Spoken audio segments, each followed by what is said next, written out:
Well, here we are. It's the 30th of December, and we're back here today with our good friend Eric Arnow from Chiang Mai, Thailand. Eric, just when you think that it can't get any worse or more interesting, Zelinsky flies to, I guess it was Mar-a-Lago, to meet with Trump. And that meeting didn't really go very well.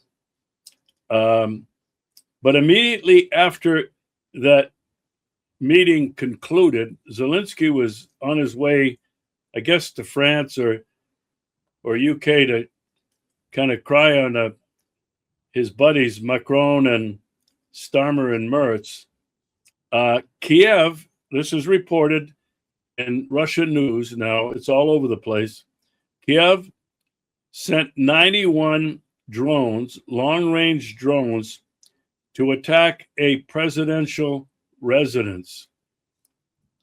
Some Russian outlets and even Sergei Lavrov was, I think, quoted as saying or implying that it was an attack on Putin's life. But there's no evidence to show that Putin was at that residence. And then Putin immediately called Trump right after this was reported.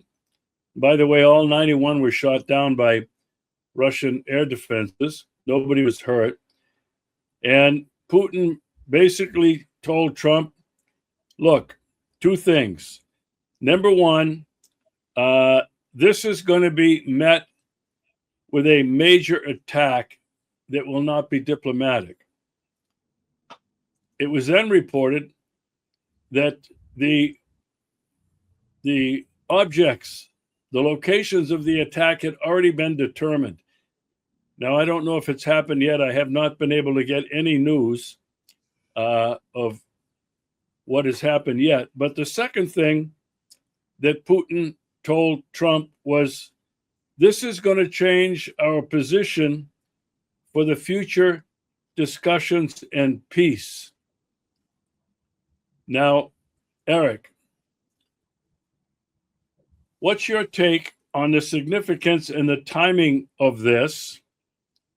And who do you think was behind it?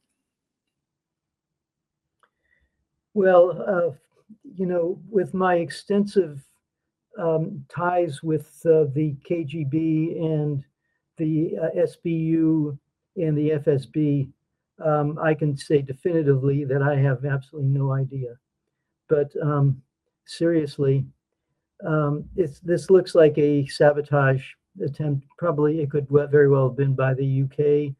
But the problem here, Regis, is that the U.S. is playing a double game. We all know it, and Trump is acting as the mediator when it's U.S. satellites that the fact that U.S. satellites identified this place as a residence of Putin. And my guess is, Russia's a large country, and it's one thing to have a White House in Mar-a-Lago.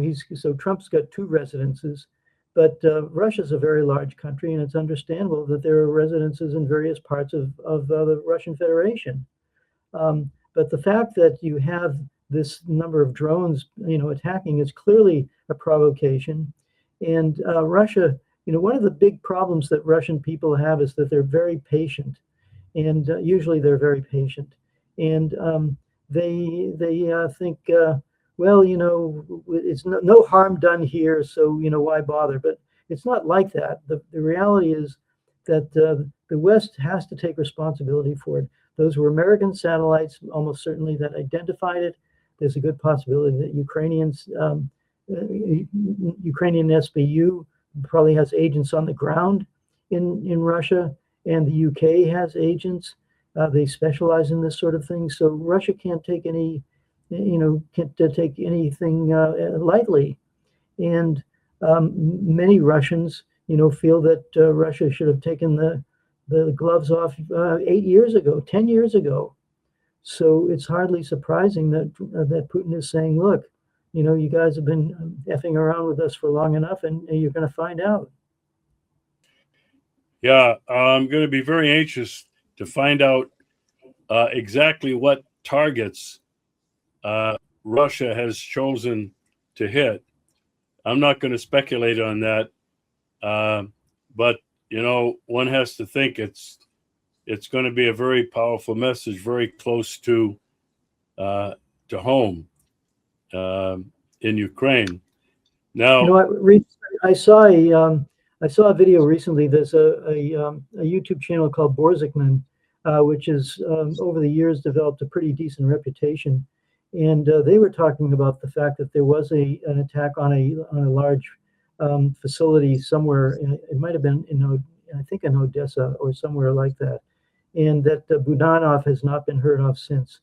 So that's if they're willing to go after the residence of the president of the Russian Federation, whether he's there or not, that means that all bets are off, and they can shoot at whatever building they want with whoever they think might be in there. Then that's Trump can think anything he wants to, and Zelensky can think anything he wants to, but two can play this game. They've been playing this game for the last 30 years with Russia. And so it's about time that Russia did something about it. Well, I'll give an opinion. Russia has been bombing the hell out of the Odessa Oblast, the port, storage facilities where they import weapons and whatever they need from the United States and from the EU, and blowing up storage facilities. So I think this time, with the gravity of this incident, that something within the Kiev Oblast is going to be struck. Something that's really is going to terrify Ukrainian leadership. But I want to get at now, like, who could have been behind it? I think it's pretty obvious from Trump's reaction when Putin called him immediately. He was reportedly outraged. He was furious. He couldn't believe that Ukraine would do such a thing. And he said that it was insane. Now, you and I have talked about who is really in charge in the United States for quite some time. We have referred to it as the deep state, as many other people have. But Eric, I have been of the opinion for quite some time now that, the military-industrial complex, the congressional, United States congressional people, the media, academics, they're not the deep state. I think the deep state is the CIA. There's no doubt in my mind about that. And I'm not talking about everybody in the CIA.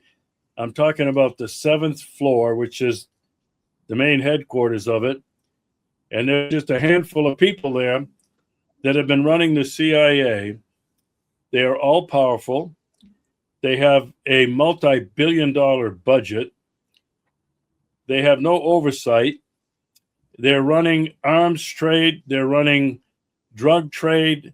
And so what they have for their expenses and their budget is really many, many billions of dollars, and who knows, maybe even more.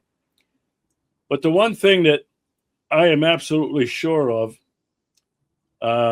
based on the reports that I've read, former CIA analysts who have been whistleblowers, the CIA, MI6 of the UK, and Mossad are intimately connected. They're like triplets, and they work together often, and at other times they work independently or on their own. I am convinced that the CIA, together with the UK, MI6, I don't know about Mossad with what's going on in Ukraine and in Europe. They very well could be involved. But when you put side by side with Trump's attempts to broker peace with Russia, leaving out the EU,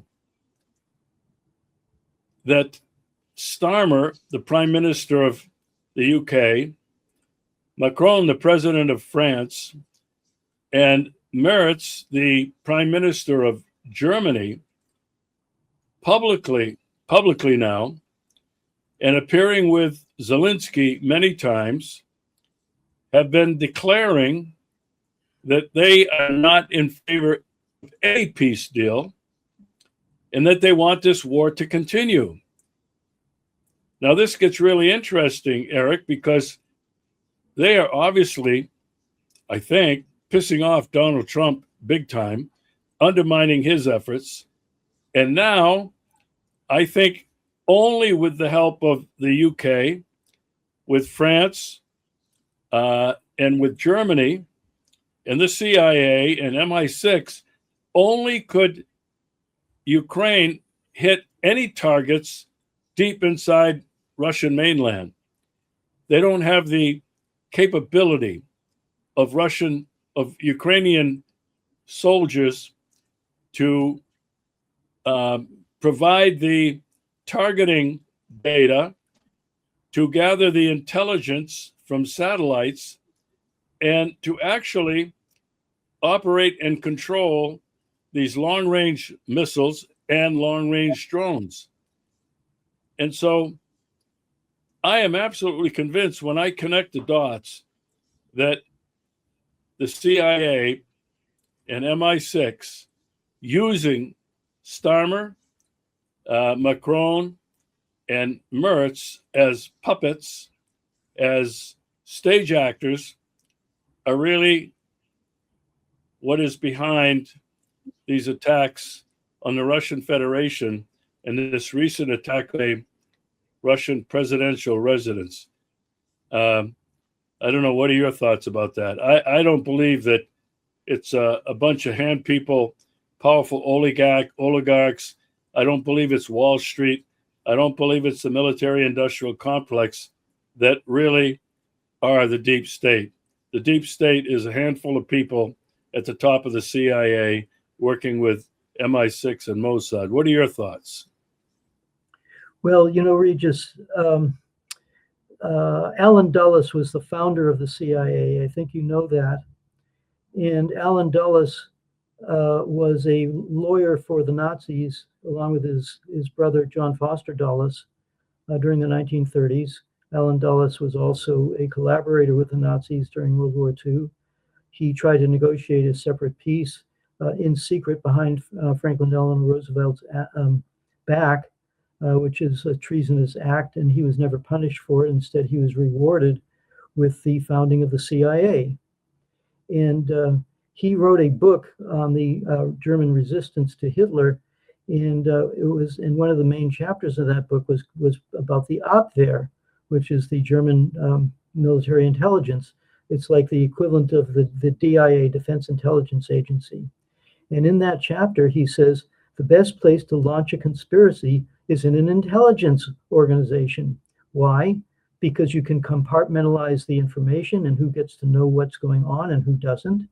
And so your theory is well in line with that particular attitude that Allen Dulles himself had, who was the founder of the CIA. So you may well be right that the CIA was basically created with a culture, as Mike Pompeo openly admitted. We lied, we cheated, we stole. We had whole courses on it. So what you're suggesting is entirely possible. Well, there's no doubt in my mind. I read the book, The Devil's Chessboard, which was about the Dulles brothers, and it detailed with facts about what you just said, that Dulles was a lawyer as well as his brother, working with a large New York law firm, and they were working with the Nazis during World War II, and very much involved was Alan Douglas in Operation Paperclip that brought over 1,000 German scientists, doctors, chemical engineers, and continued many of the same programs that were going on under fascist Germany. These people were placed in various agencies of the United States, and we can see the result of their work today. So the other thing about Alan Dulles, when he created the CIA, he created it in such a fashion that there was never going to be any oversight. That all of their work would be, I shouldn't say all of their work. There was a lot of the work that other parts of the CIA were very good at, very American, very pro-American, which were analysis, analyzing what was going on in different places around the world, providing information to the United States policymakers. The covert stuff that they were involved in, was another matter. And then there was the issue of Operation Mockingbird, where the CIA, and this part of the CIA, was involved in infiltrating media from television media, print media, and now the alternative media, Fox News, MSNBC, planting their own agents in these media outlets, bribing or coercing television people and newspaper writers, promising them that they would provide them with inside information, stories that nobody else would get. And really, over these years and to this day, they are still heavily involved in creating the propaganda and lies that we've been fed by the media. Now, this is where I really want to go with this. You and I have been talking about fascism, and this fascism, which is, I think, traditionally defined as the union between, I'll put it this way, government and corporations. But I think the one that performed the ceremony of this union was the CIA. Now, what are your thoughts on fascism? Would you agree that the United States government, in the way it's been acting, is fascist? I just had a 3-hour conversation with a young Russian guy here in Chiang Mai, and we were talking about this very topic. As far as Operation Mockingbird is concerned,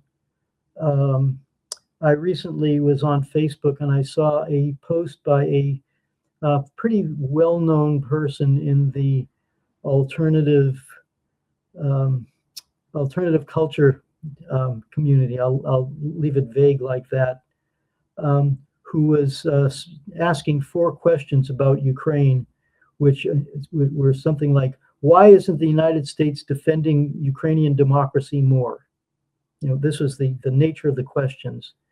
And I was shocked at the fact that somebody who is a obviously quite intelligent person, who is a apparently caring person, would be so completely misinformed. It's stunning. And I posted something in response to that, and I got a response from somebody who is blaming me for questioning it. If this is the fascist takeover of American mentality we're talking about here. It's really, that is the part. People have fascism, Regis, in my opinion, it's that the clinical definition of it is the union of corporations and government. But I don't see it that way. I see it they say, by their fruits shall ye know them. And fascism is essentially It's expansionism, it's imperialism, it's brutality, and the use of whatever means necessary in order to get what whoever's making the decision wants. So there's no morality involved. It's a very dangerous state of mind, and as far as I'm concerned, when you have people like Alan Dulles infiltrating so deeply into the U.S. government structure, it has infiltrated not just the decision making mechanisms within the United States, but it's infected the people's minds. They have internalized these lies to the extent that it allows the deep, quote unquote, deep state allows these things to be done with impunity. It's a very dangerous situation.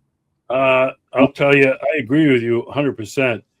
I have a couple of friends that I've been in contact with recently, very bright people, highly educated, professional people in the United States.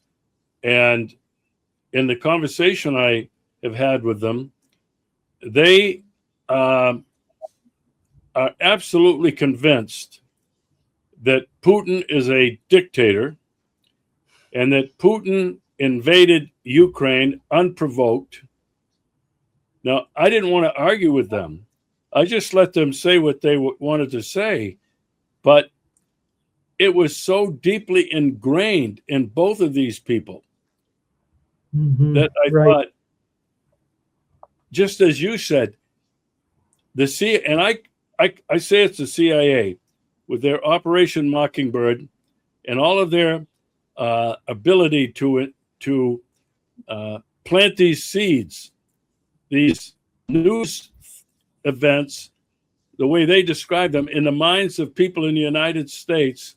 They have taken over the thought process, the thinking. They put the ideas into people's heads that it's impossible to overcome that. And, I just want to go back to John Kennedy. He wanted to blow up the CIA into a million pieces because he understood back then what they were, who they were, and what they were doing. And, Frank Church and the Church Commission investigated the CIA. A lot was revealed, but then you know what? He disappeared. His career was ruined. And that's what they do. If you get too close, they will destroy you. They will kill you. And so, yeah, it's extremely frightening. And now I want to get back to Trump. And, he wanted to clean out the swamp in his first term. And he comes back in the second term. And, maybe they're not some of the same people, Pompeo, Gates, some of these other crazies that were around him, the neoliberals. But who's he circled himself with is they're all billionaires. They're all people who have made their money on investing and made their money on real estate. And when you think about what's happening and what Trump is trying to do, and I would just give the most recent example. Trump has sent the largest naval armada in history to the Caribbean off the shores of Venezuela to a naval embargo, actually. And in the last couple of weeks, he's given orders to the United States military to blast these ships, boats, not ships, boats, speedboats, with people. Supposedly, they're accused of being drug runners. And without stopping them, without capturing them, without investigating what they actually have on board these speedboats, they're blowing them out of the water. And supposedly as many as 60 to 80 people have been executed this way. And now it's just reported that Trump bragged just yesterday of attacking a large facility of some kind on the coast of Venezuela. Mm-hmm. Now, when we connect the dots, and as you said, listen to what But they say, watch what they do. Trump, the peace president, bombed Iran, bragged about it, bombed the hell out of Yemen several times. Trump, even recently, has bombed terrorists, supposedly, in Libya and Lebanon. Trump is in bed with Netanyahu. One could question whether they're in bed together or whether Netanyahu is Trump's daddy. When you think about it and what's going on, at the same time that Trump is talking about peace in Ukraine and peace in all these countries, 7 or 8 different countries around the world that he's created peace deals with, which most of them are pure bullshit. Who's really in charge? And I go back to, clearly it's the CIA, it's MI6, and it's Mossad. Eric, do you agree with me with the dots that I'm connecting and trying to figure out really who is really behind it? And I have an idea what the goal is. I wonder what you think. I don't know if you ever saw, there was a movie called The Manchurian Candidate. And I'm not talking about the original Manchurian Candidate. There was an updated version of it starring Meryl Streep and Denzel Washington, a couple of other people. And what it's about is this presidential candidate there's a corporation who inserts him. They use the usual methods of manipulating the public and the voting and whatever. And you have this president there, but the vice president is the one who's controlled, and he's got a chip in him. And when they send a signal to that chip, he says whatever he's supposed to say according to the people who are controlling him. So I'm not saying that Trump has got a chip installed in him, but I think that he has, at a minimum, I think we have to consider the possibility of, you can say, extreme cognitive dissonance, where he can really believe something that he's not doing and thinking that he's doing it. This is a schizoid a personality trait. And I think that given his past, where he came from an abusive family, and his associations with people like Jeffrey Epstein and so on, there's a psychological component to it, which tied in with the kinds of actors that you're talking about. We're looking at a person who is not. It's like a phantom. You know what I'm talking about? It's like he says stuff, but it's not.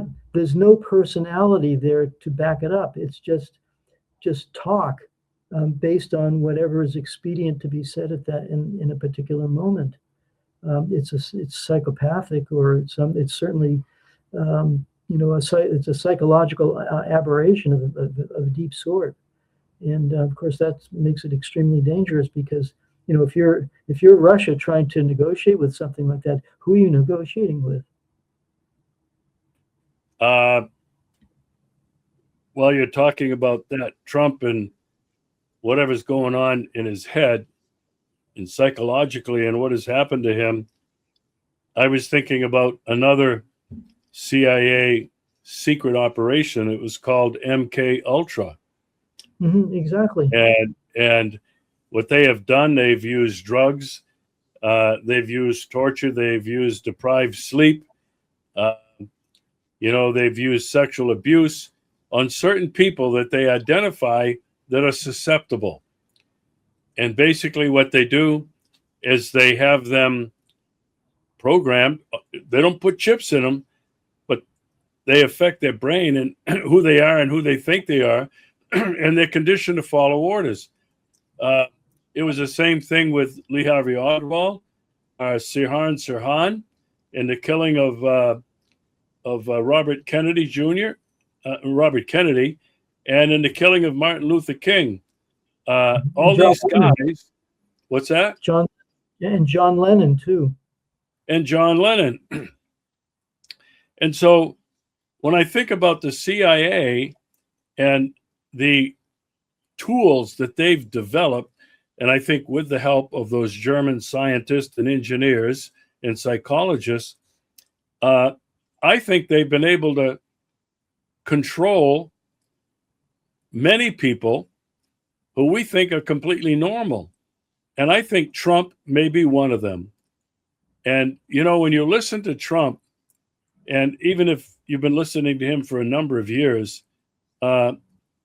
he's not very intelligent. When he speaks, he can't complete a simple English sentence.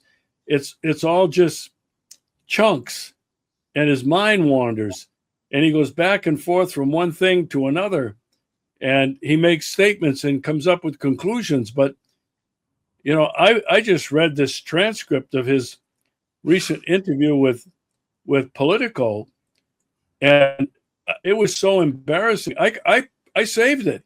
I couldn't believe it. I had to have the transcript because anybody who's objective, and I think if a psychologist looked at it, a psychiatrist looked at it, any objective person read that transcript, you would have serious concerns about this man's mental capability. So I'm back to the CIA again. Is Trump under control of the CIA? And somehow they use their MK Ultra to capture his mind. I mean, it's crazy stuff, but Eric, when you look at over the last 60 years or so, 80 years since the inception of the CIA and what they've done, and then political assassinations right out there in daylight with patsies, you know, you have to wonder who really is the puppet master. Now, I don't know if you want to continue talking about that. I want to talk about something else. In light of what Trump has been doing, bombing the countries that we've talked about, he was meeting with Bibi Netanyahu, who I claim is Trump's daddy. He's the dog wagging the tail. And they were talking about, obviously, Iran. And Bibi wants Trump and the United States to get involved with him in destroying Iran. And Trump publicly, with Netanyahu by his side, and I'm not quoting this, I'm paraphrasing, if Iran continues to build a bomb, no proof of that. Even the IAEA said they weren't building a bomb. And if they continue with their ballistic missile construction and technology, this is what he said: I'm gonna knock the hell out of Iran. Now, let's talk about and get back to what you're saying, fascism. Sure looks to me like this is fascist behavior, using violence, using threats, using overt and covert power to destroy your quote-unquote enemies. What do you think? Well, of course, that's what we're talking about.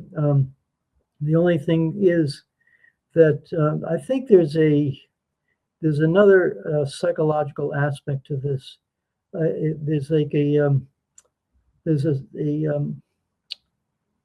deep nihilistic mindset in these people. It's extremely destructive, but it's also self-destructive, because Bibi Netanyahu can say whatever he wants about, you know, messing up Iran if it does things that he thinks it's doing.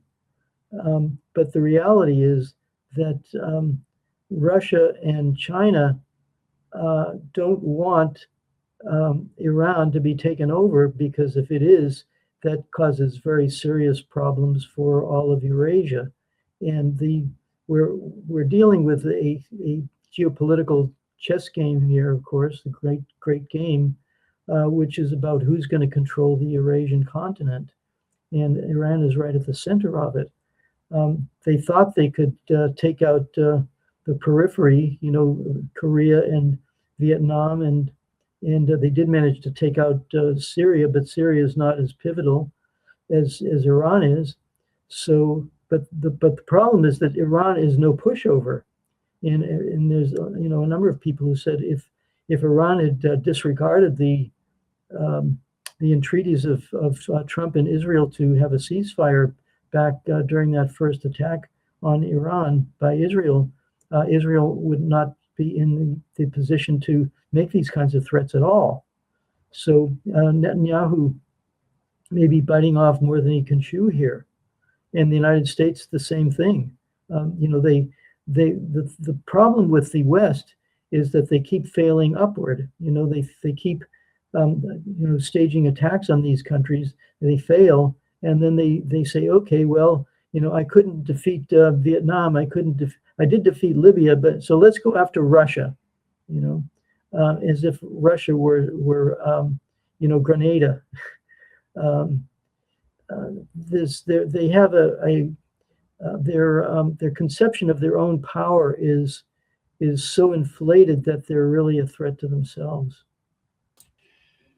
Let's talk about the pursuit, the goal, the agenda of whoever it is that's behind world domination. You and I have talked about this many times, and I would trace it back to the very beginnings of colonialism. And I'm talking about the Europeans, the Western Europeans. I'm talking about England, France, Portugal, Netherlands. It was always going all over the globe to steal land and resources. That's the history of it. That's what it was all about. They didn't have enough of the resources themselves, so they sent their navies out, they sent their armies out to rape and pillage places like India, places like North and South America and Central America. And what they did in the process was they committed genocide. They eliminated so many different populations of people, and mostly people of color. And Eric, their birth child was the United States of America. Columbus and the other explorers came here, and what did they do? They began the same process, the stealing of land and resources and the genocide of indigenous people. They didn't discover America. America was already discovered. They invaded it. Mm-hmm. And in the last 500 years since that happened, and since the birth of the United States of America, the United States of America has continued that tradition to this very day. You can see it in what Trump is doing right now, what all of his predecessors have done before him, maybe going back to even John F. Kennedy, although Kennedy began to see through it. So let's talk a little bit about real estate. That these countries, including the United States, have been real estate shysters.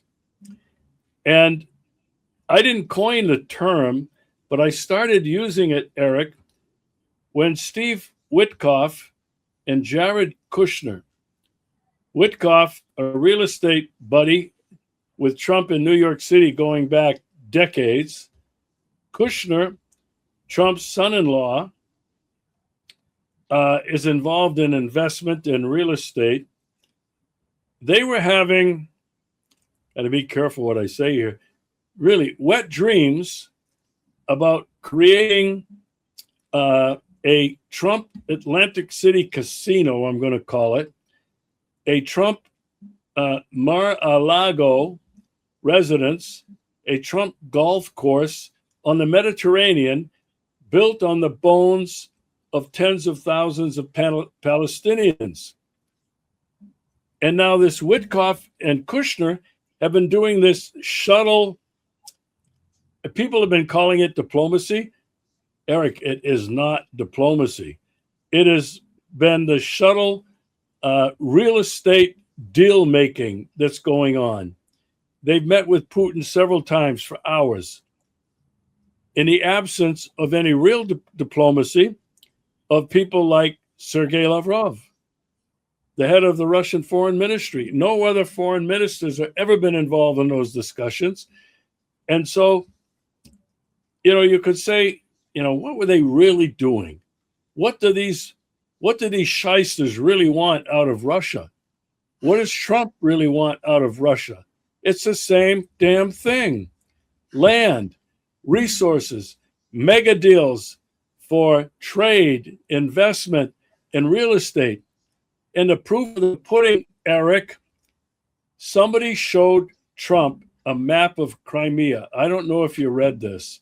One of those incoherent, unhinged, incomplete sentences with Trump describing Crimea as, oh my God, it's surrounded by oceans and is so beautiful and it is so warm. And you could see what was going on in that shyster's head. Real estate development all along the beautiful Black Sea.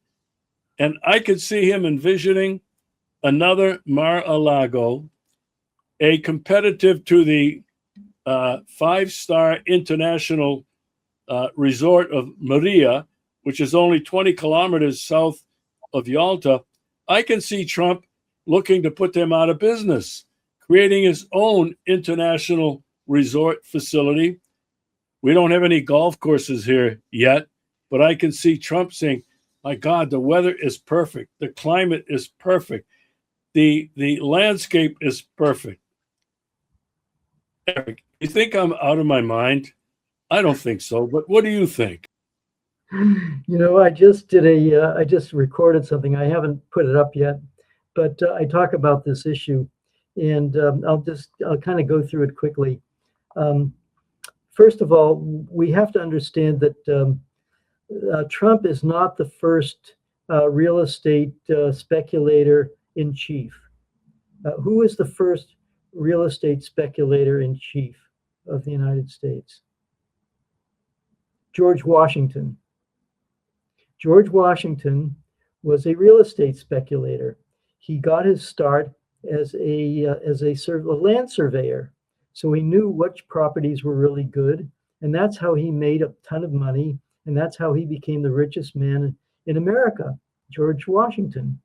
So he was the real estate broker in chief of the United States, and Donald Trump is the second coming of George Washington. I mean, we are blessed to have a founding father with such a wonderful person as Donald Trump, in charge of the country again. Obviously I'm being tongue in cheek here, but I was thinking about this because you talk about the conquest of other lands, and Vladimir Lenin wrote a book called Imperialism: The Final Stage of Capitalism, in which he was talking about the fact that as countries that are capitalistic, overran their markets, they had to expand to other places.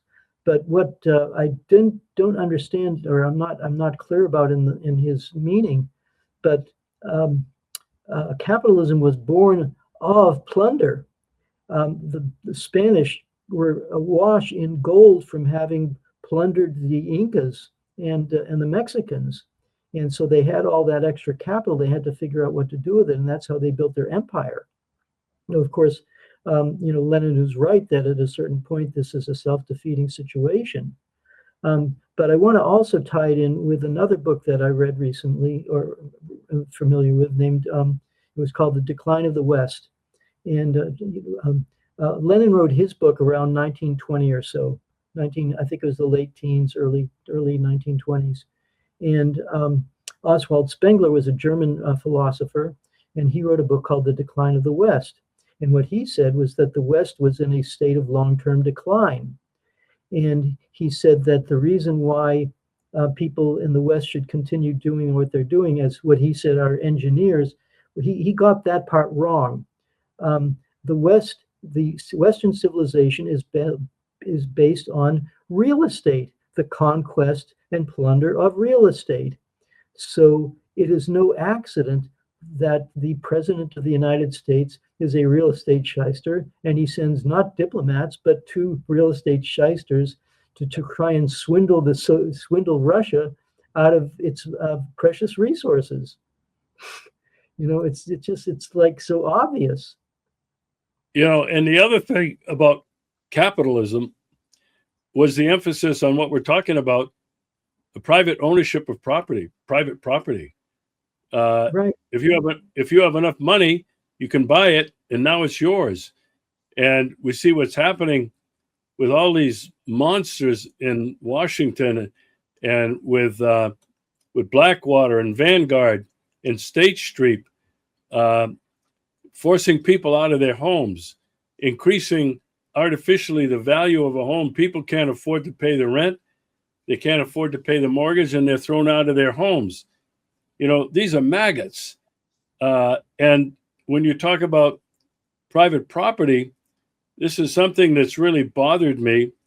Growing up in Maine, when I was a kid, there were so many locations along the Atlantic coast within 25 or 30 miles of where we lived, where you could go to swim, you could go to dig clams, you could even go in your small boat and drop a lobster pot.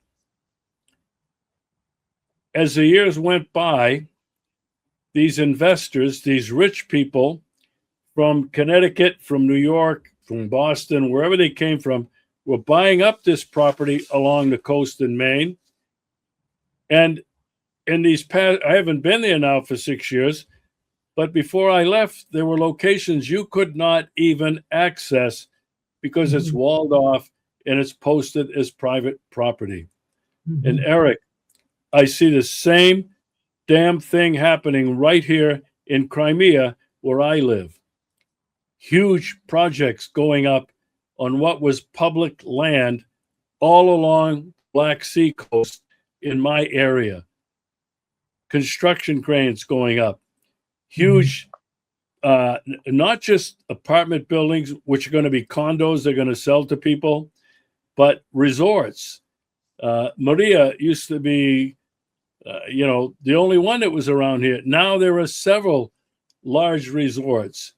And what was once available to the people here in Crimea to go to the beach, to take your kids, to put your raft out there and float, or to do whatever you wanted to do, is no longer accessible. And this is what we're talking about. This is land speculation. It is a handful of people claiming the right to this property because they could buy it and deny it to everybody else. And, she's been on my show a couple of times, Alana Hartzog. She talked about this basic principle that the earth belongs to everyone. Mm-hmm. And it doesn't belong to those people who have enough money to buy it and take all the resources out of it. And, this is what we're talking about. Is that fascism? I don't know. I don't know what else you'd call it. That's the thing, is that people use that term as a very in a very narrow definition, rather than by judging it by its fruits. Its fruits are domination, it's privatization, control of resources, and by any means necessary, including violence, and the shutdown of even thought. How is this happening? You think that somebody would say, "No, wait a second. Shouldn't we have some kind of urban planning here where these kinds of things can't happen? Who's in charge?" And what they've done, you talk about urban planning in the United States, here in Crimea. I forget about the rest of Russia. Right here in Crimea, these entities, these people, these corporations have bought off the local elected representatives who are in charge of urban development, urban planning, and zoning. They've paid them off. They've compromised them in many different ways so that they allow this to happen. It's happening everywhere. Eric, right here in Yalta, somehow or other, a number of rich people have bought up some very old historic buildings that really needed some repair. And they've convinced the local governments to give them permission to buy that land. You wonder who gets the money for that, and to tear down these buildings and put up a high rise or put up some kind of a development. And so that's how they've done it. They've done it everywhere on this freaking planet. Now, Eric, I want to finish on this note because this is really disturbing. If we were to draw a line from where we are now to 10 or 15 years down the road, what is this planet going to look like? Is it going to be that these people have achieved their vision, their dream of world domination, owning it all? Klaus Schwab, his World Economic Forum, and others? Or could there be any hope? Could there be any end of this concept of capital, this concept of private ownership? I don't know. What are your thoughts? Because I don't see a way out of it personally. Well, if I were to take a page out of physics, I would say that money is like it's a magnet, and it attracts money, and it gets bigger and bigger, and it concentrates more and more, and eventually it turns into a black hole, and everything gets sucked into this enormous black hole. And I'm afraid that it may be a kind of law of the universe that this black hole of money is going to basically, take over the planet. I hate to be, eschatological about it, but that's one scenario, and it is going to take a lot of consciousness raising on the part of the people to reverse this pattern. I didn't know that this was going on specifically in Russia. I just heard that Putin had a private meeting with some of the top business people in Russia. We don't know exactly what he was talking about there, but there was apparently there may have been some discussion about the fact that when the Soviet Union fell, a lot of very important assets of the Soviet Union were basically sold or auctioned off at pennies on the dollar to some speculators who became filthy rich. And is that really a right thing to do? And but this is just another manifestation of capital, taking over a country. So I don't know the answer to. I can't really predict. It doesn't look so great. The only solution that I can see is that the system becomes so unstable that it finally kind of explodes or implodes. What happens with black holes? It doesn't work over a long period of time. But what about us humans here on the planet? How are we going to do that? There was a song from the '60s. You probably remember. They take paradise and they put up a parking lot. Take all the trees. They put them in a tree museum. Don't it always go to show that you don't know what you've got till it's gone?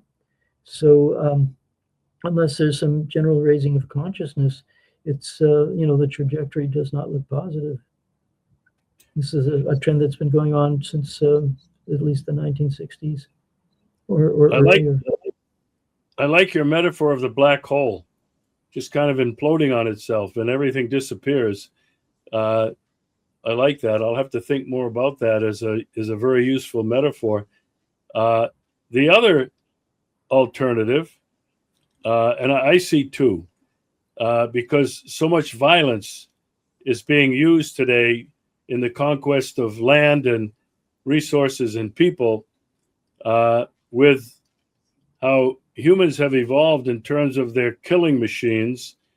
We have a weapon today that is held by at least 9 different countries, including Israel, that could end all life on the planet. And then I see another alternative, and Regis, and who is controlling these weapons? Well, Crazy. Exactly. Who is controlling them? You know, I don't believe it's Donald Trump. I don't believe it's Mark. It's Starmer in the UK. I don't believe it's Macron in France. It's the CIA. It's the MI6. It's Mossad. But I've been thinking about a third alternative, and that is this. And my dear friend Dr. Helen Caldecott came up with this, and at the end of my film, 30 Seconds to Midnight, predicting the annihilation of the human race with a nuclear doomsday. As she said, given everything that you and I are talking about and more, she said, are we an evolutionary aberration, meaning the human species, designed in an evolutionary sense not to survive? In other words, are we suicidal? Well, there's definitely, as I was saying earlier, there is definitely a component to that. There's a nihilistic strand in the human psyche that it can be very self-destructive. But you see, on the other hand, there is also this kind of divine nature, which all spiritual traditions talk about. So it looks to me like there's within the human mind, within the collective, we can say the collective unconsciousness of humankind is a war for oblivion or nirvana. I'm not sure which one it's going to be. I'm working on the nirvana side, but I'm just the little old me and you. There's not a lot of us. We'll have to continue this discussion in the future. I really liked where part of us is the image of the divine, and then the other part of us is that thing that they've always tried to figure out what it meant is original sin. And that's the other side of the divine, which is, I don't know what you want to call it. But we'll have to continue the discussion, Eric, somewhere early in the new year. And we're coming up on the new year tomorrow night, New Year's Eve. I want to wish you a happy new year. And thank you for the many, many wonderful, engaging, thought-provoking discussions we've had in the last year. Yeah, we really have. Thanks a lot. Take care. Good health to you, and let's hope for a more peaceful new year. One last thing. Can you see this? No. It says you don't have a green screen. Sit back. There we go. We can see it on you now. What is it? Don't move. Just what is it? It says, open your own treasure house and use those treasures. Our own psyche is the site of our own treasure house. We have our divine nature in it. We just have to look for it. Is this one of the T-shirts that you're selling on your website? Right. Okay. Take care, my friend. Happy New Year. Thanks. You too.